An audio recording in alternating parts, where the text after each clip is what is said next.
Alrighty, everybody. Welcome to another episode of Roll or Die. Kim has let me take the reins of doing the intro today. Her name is no longer Kim Cousins. It is Kim Potgieter. Welcome, Kim Potgieter, to the show. Hello, everyone. And we also have James Jelley, and the reason why we're putting today on is because James had an idea. We'll talk us through about that in a second, but this idea really did open up the possibility for much bigger fundraising inside of jiu-jitsu than we've ever seen before. He's kind of paving the way, I see. It's what it occurs to me, and I'm really, really grateful to have known him. I've only met him like really in the last couple of years. He's entered my life and he's changed my life dramatically. Welcome to the show, James Jelley. Oh, thank you. Awesome introduction. Thank you, buddy. Kim will never say that. Kim will never say that.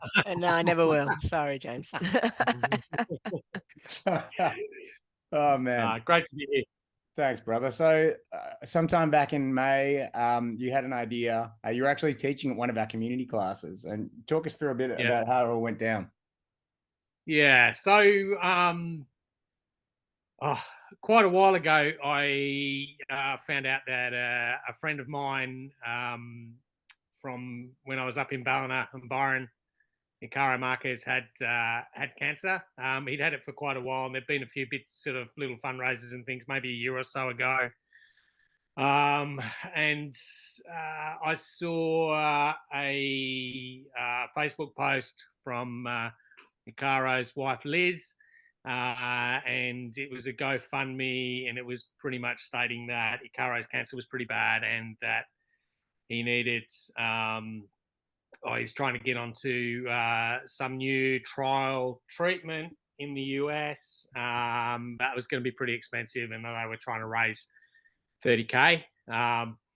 So yeah, I remember at that, when I came up to do that class for you, Anton, I sort of had a bit of what I thought was a crazy idea, so I said to you, look, this is a situation with Icaro.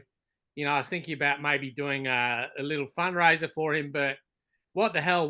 Why don't we try and do something nationally and have all these seminars happening all over Australia at the same time? I don't know if it's doable or not, but, you know, what do you think? And in typical Anton fashion, you said, yeah, let's do it. So so then we sort of got the ball rolling. So that was only in, I think, early May. So then we just had a bit of a talk about, you know, what we'd call it, what the mechanism would be, and then, you know, we got to work.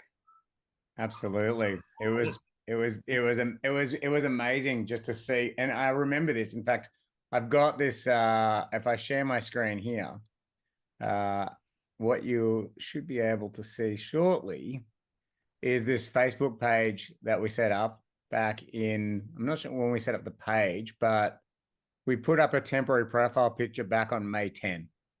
And the idea was Grapplers Unite. So talk a bit about the concept, I guess, of Grapplers Unite, and what does that mean to you? Because you invented it. Yeah, so, well, Grapplers rather than just BJJ, because I guess, you know, these days, you know, it's not just Brazilian Jiu Jitsu. You know, some of us are involved with, you know, submission grappling. There are people that grapple through their MMA, that, you know, we know people through judo, etc. So we didn't want to make it something just for the Brazilian Jiu Jitsu, you know, sort of thing. We sort of wanted to incorporate or encourage as many grapplers as possible to participate. Grapplers Unite was basically, the idea was just that we would have a non-political sort of free from bounds of affiliations and that sort of thing, just people who are involved in grappling getting together to support a worthwhile cause, you know, support somebody within the grappling community that needed some help. So you know, so that was the general idea. And then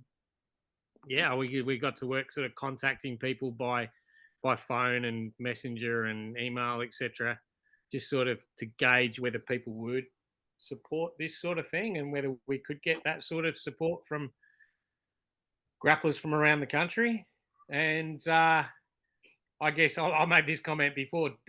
Delighted. I won't say surprised because I know the sorts of people that I've met through grappling over the last sort of 20 to 25 years, and I'm not surprised that they jumped in and helped, but I was delighted that we managed to to pull together, having seminars happening in. Well, I think we ended up with about 10 around the country. So Wow. So where were they, James? Where were the seminars? So the seminars were in Hobart, at Hobart Martial Arts Academy, and there were coaches there from quite a few different gyms. So Hobart Martial Arts, Sorrel Martial Arts, 10th Planet, Hybrid Training Centre. So that was Hobart. We had one here in Geelong at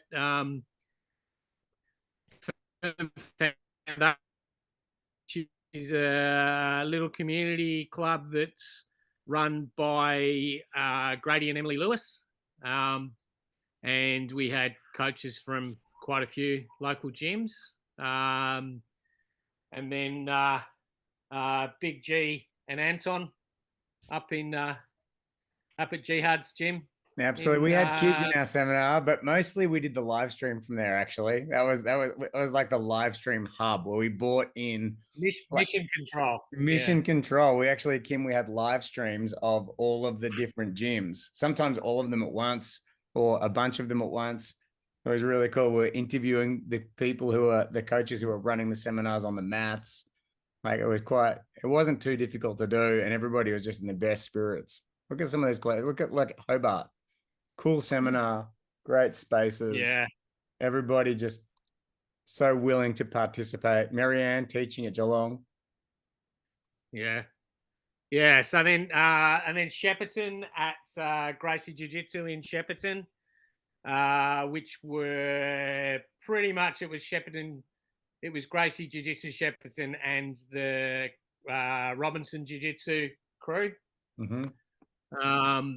So it's Craig Robinson's clubs. And then we had one at Coffs Harbour at C4, Chris Hellback's gym, C4, Yes, C4. MMA and BJJ in Coffs Harbour.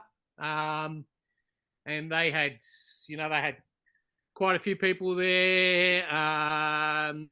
People came up from places like Port Macquarie, etc., to the Coffs Harbour one. Ballina, that portal, with coaches from quite a few of the local gyms, including a couple of guys who had trained with Icaro previously. Actually, most of the people a lot of the sort of more senior ranks at Ballina at Portal with no Icaro.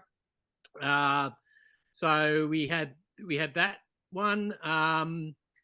The Brisbane one was only just last Saturday. So the Brisbane one, they just wanted a bit of extra time to sort of pull it together.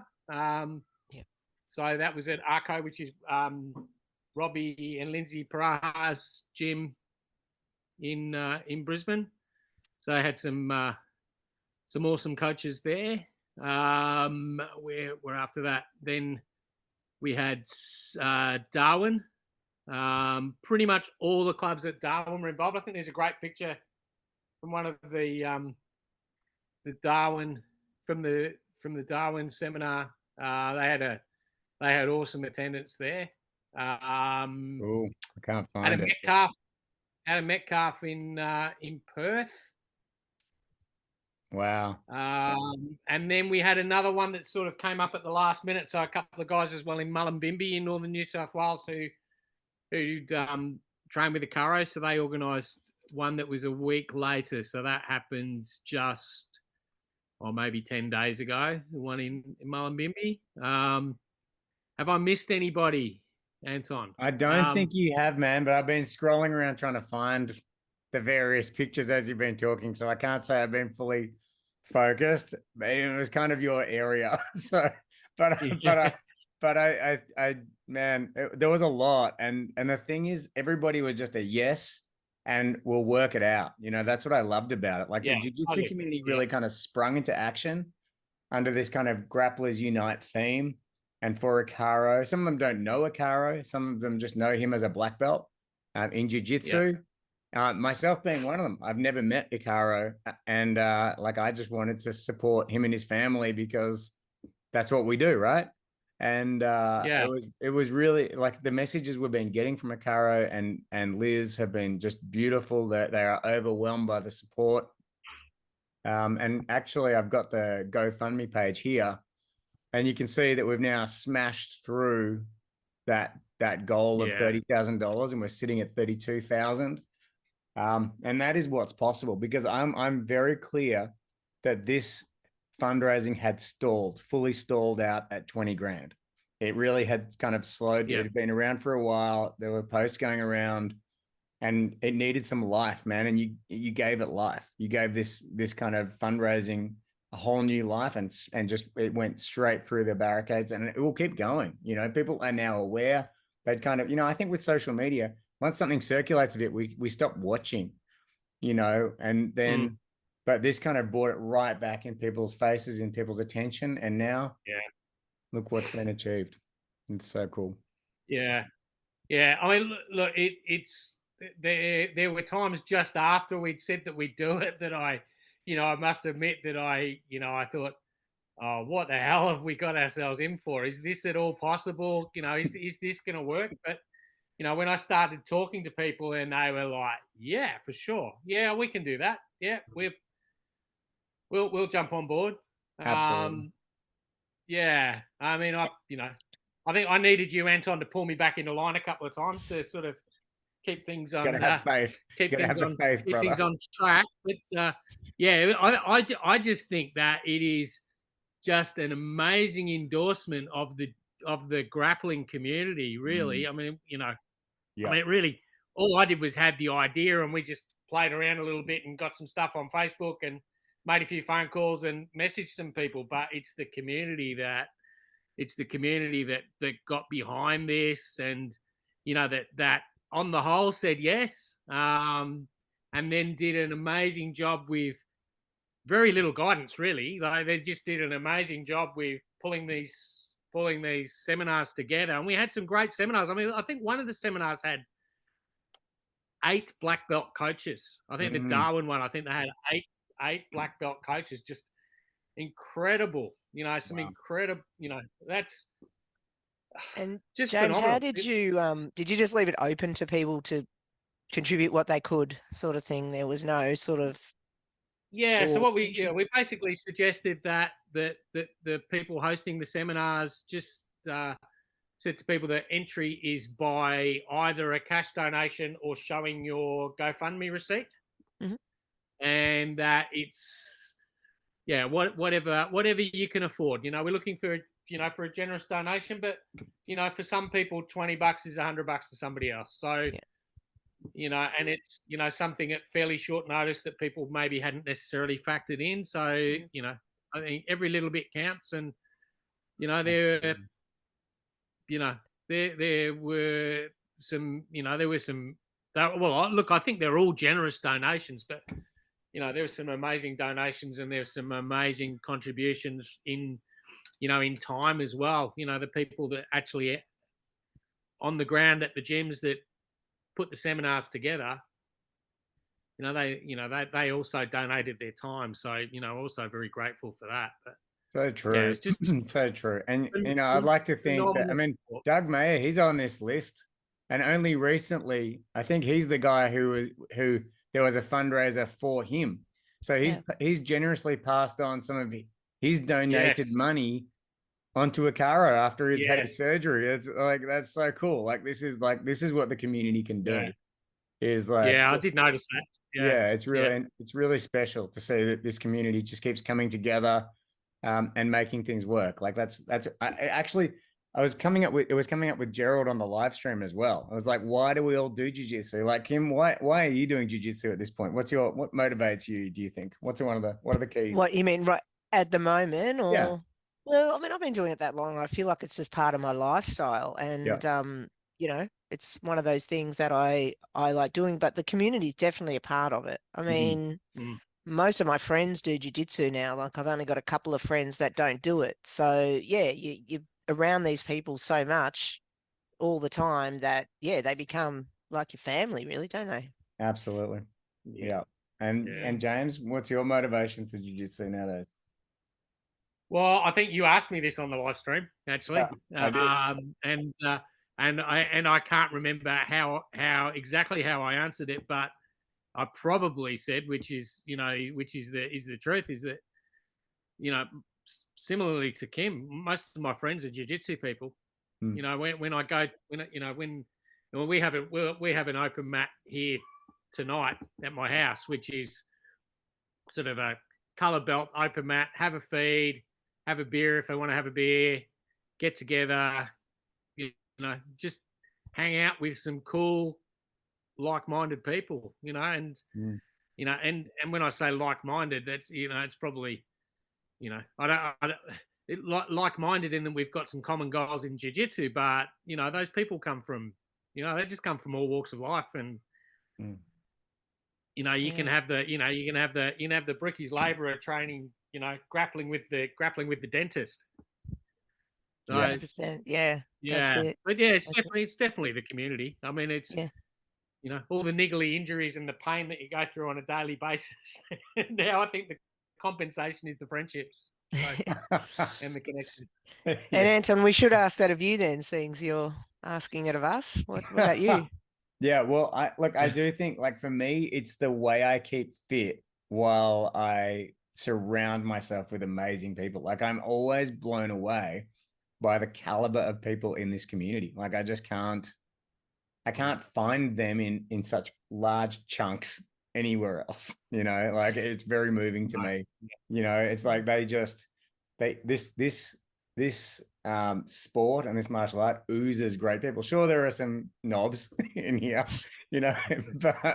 but they are thin on the ground, and they tend to be weeded out because they don't survive long in the good clubs, because they're just not welcome at the end of the day. So yeah, to me, it's about, like, there's amazing people in here, and just when you wear a belt around your waist, I want to contribute to you, and I want you to contribute to me. That's how I feel. So again, community. Yeah.